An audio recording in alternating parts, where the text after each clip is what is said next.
Olá, que negócio é esse? Que o cristão tem duas posturas. Que você não pode vestir certo tipo de vestimenta na igreja, mas na rua pode. Dentro do culto é escandaloso, é pecaminoso. Aí na rua pode? Que negócio é esse? Essa história está muito mal contada. Veja o vídeo aí. Na sequência, o vídeo vai até o final. Olá! Sabe aquela dúvida na hora de sair de casa? Será que essa roupa aqui tá ok para ir à igreja? É uma questão super comum.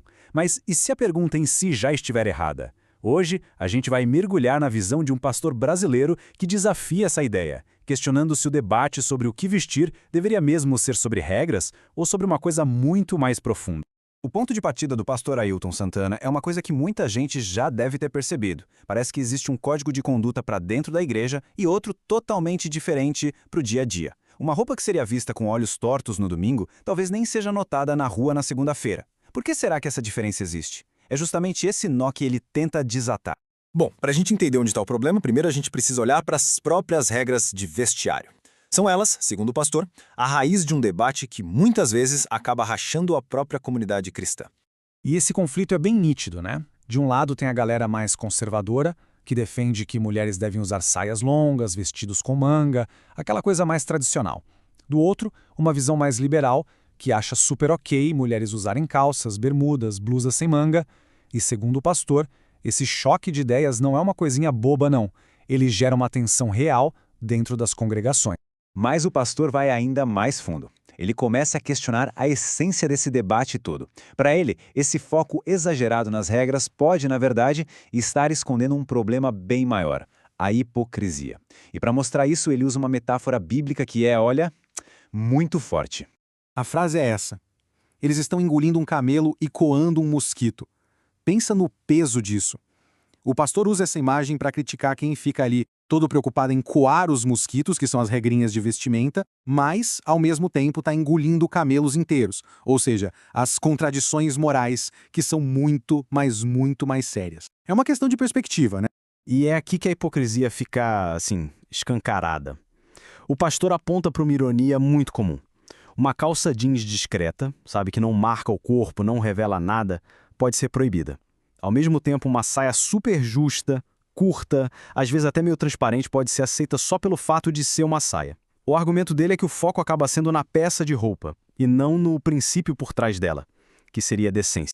E as contradições, segundo ele, não param por aí não. Pensa só. Qual é a lógica de condenar um homem usando uma bermuda comportada na rua, mas não dizer nada sobre uma mulher de mini saia? Ou então, criticar o uso de calças, mas achar normal vestidos tão colados que marcam a roupa de baixo. O ponto central que o pastor levanta é que quando o foco é na regra cega e não na modéstia, o resultado é esse, um monte de inconsistência. Então beleza, se as regras não são a solução, qual é o caminho? É aqui que o pastor propõe uma verdadeira virada de chave. Sair dessa discussão de pode saia, não pode calça e começar a pensar em um princípio maior, um princípio de decência. E para a gente entender essa mudança, a gente precisa primeiro repensar uma palavra: escândalo. O que vem à cabeça? Para o pastor, escândalo não é simplesmente quebrar uma regra da igreja. O verdadeiro escândalo é qualquer atitude que prejudica espiritualmente outra pessoa, que vira uma pedra de tropeço na fé de alguém. A preocupação muda do ato em si para o impacto que ele causa nos outros. Faz sentido? E quando a gente coloca essas duas mentalidades lado a lado, a diferença fica gritante. De um lado, tem a religiosidade, que é baseada em regras. O foco dela é em peças de roupa específicas e o objetivo é obedecer a uma lista de normas. Já do outro lado, tem a espiritualidade, baseada em princípios. Aqui o foco é na decência, na intenção e o objetivo é não prejudicar a fé de ninguém. E o grande perigo da primeira abordagem, segundo o pastor, é cair na hipocrisia e no legalismo.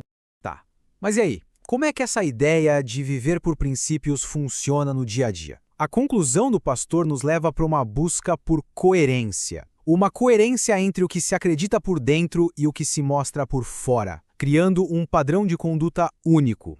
E a ideia principal é bem direta. Olha só, a fé não pode ser um interruptor que a gente liga e desliga. O que é considerado errado na rua também é errado na igreja. E o que é certo na igreja também é certo na rua. A forma como alguém se apresenta para o mundo deveria ser um reflexo constante da sua fé e não só uma roupa de domingo.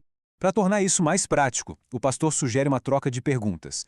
Em vez de se perguntar, eu posso usar isso? A reflexão vira outra, muito mais interna.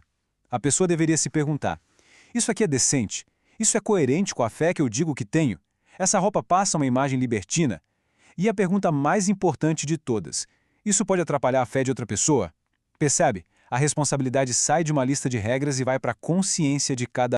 Mas calma, tem um ponto importante aqui sobre comunidade e respeito. O pastor faz questão de dizer que a ideia não é sair por aí causando rebelião ou conflito. Ele aconselha a respeitar os costumes de cada igreja local. A questão é entender os princípios por trás das nossas escolhas. E ele até diz que, se as regras de uma comunidade são um problema pessoal muito grande, talvez seja o caso de procurar um outro lugar onde a pessoa se sinta mais alinhada. No final das contas, o que o pastor está dizendo se resume a uma coisa bem simples e poderosa.